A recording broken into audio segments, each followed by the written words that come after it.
All right, so now to the race for the White House. This weekend, Donald Trump and independent candidate Robert F. Kennedy will both try to win over voters at the Libertarian Party convention in Washington. Both candidates are scheduled to speak, and Kennedy has even challenged Trump to a debate.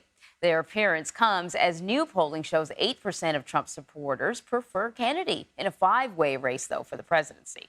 Meanwhile, Trump held a rare Republican rally in New York City yesterday, South Bronx. He took his message to the people in the South Bronx in an effort to court Black and Hispanic voters and said that he believes that he can win the blue state of New York, which he lost by more than 20 points in 2020. I have come tonight to talk about solving problems. The simple fact is Joe Biden is not getting the job done for the Bronx. He's not getting the job done for New York, and he's not getting the job done for America. He is incompetent, ladies and gentlemen. He is grossly incompetent. I will get the job done as I did for 4 years, and I will get it done fast. And remember this, if a New Yorker can't save this country, no one can. And as Trump's criminal trial wraps up, new CBS News polling shows most Americans believe he is guilty of a crime. He's charged with falsifying business records to hide a hush money payment and influence the 2016 election. He denies the allegations, though.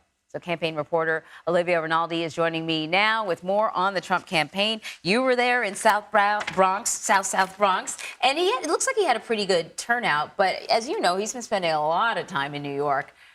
In another location, though, yes, at his criminal trial. Yeah. Did anyone, when you spoke to people at the rally, did the criminal trial have any sort of impact on their enthusiasm?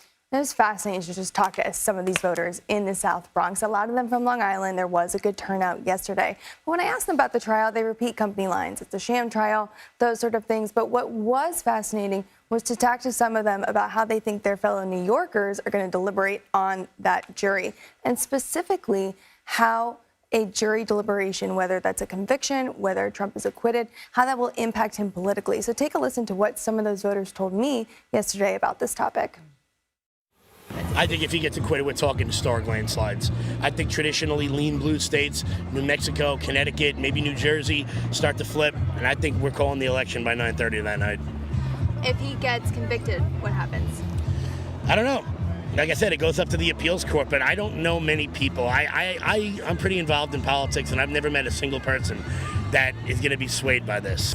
When you go to jail, you get arrested, it seems to elevate you, you know, that you're tough. I think a lot of the people in the hood are saying, you know what, are we really better off the last 5-10 years? It's still the same. That's really interesting. And that second voter was a little bit of a kind of a vote again. It was a critique on the Biden administration, even more than whether or not he thought Donald Trump was the man for the job. But obviously he was at the rally. Fascinating. So Donald Trump got a kind of tacit, not an official endorsement, somewhat of an endorsement from a former rival, right? Nikki Haley. And one of the things that she said wasn't a formal endorsement, but one of the things that she said is that he's got to work really hard to win some of her supporters over. Did you hear from voters about that? Yeah, you know, when I bring up the topic of Haley, it's, you know, what do you think about her as a vice presidential candidate? And people are very opposed to that in the MAGA base. They do not like Nikki Haley as a potential vice presidential candidate. But take a listen to what one of those voters I spoke to about the potential jury verdict told me about Nikki Haley and her with Donald Trump. I'm happy that Governor Haley decided to come around and unite the party. I think it's time for many of the establishment people like Nikki Haley, like Paul Ryan, like Mitt Romney to get off their high horse and understand that Donald Trump is the pick. Donald Trump is the future of this party. Populism, the America First movement is the future. Donald Trump is the party. Isn't that fascinating? That's how tight his grip is on the Republican Party. Populism is the future. Donald Trump is the future. So get with us or get lost. Or get off this train. Yep. Wow. What else really stood out to you about the rally? I will say this rally did look a lot like America. There was a lot of Asian voters there. There were a lot of Hispanic voters, a lot of Black voters there, which is not typical for a Trump rally that I go to when I'm in Wisconsin or Michigan. Yeah. So that's what was fascinating. But it is a cross-section of New York. Exactly, exactly. And that's specifically why Trump was there yesterday. Those are key demographics that he sees are starting to break for him just a little bit. That door is opening for Hispanic voters. voters to start voting for Trump in record numbers. They want to capitalize on that in this election. They think if they do, it'll spell success for them. Wow. Olivia, really fascinating. I know we don't get to have you here very often because you're not always in New York, but it was great having you Next here. rally, I'll be Okay, here. Good.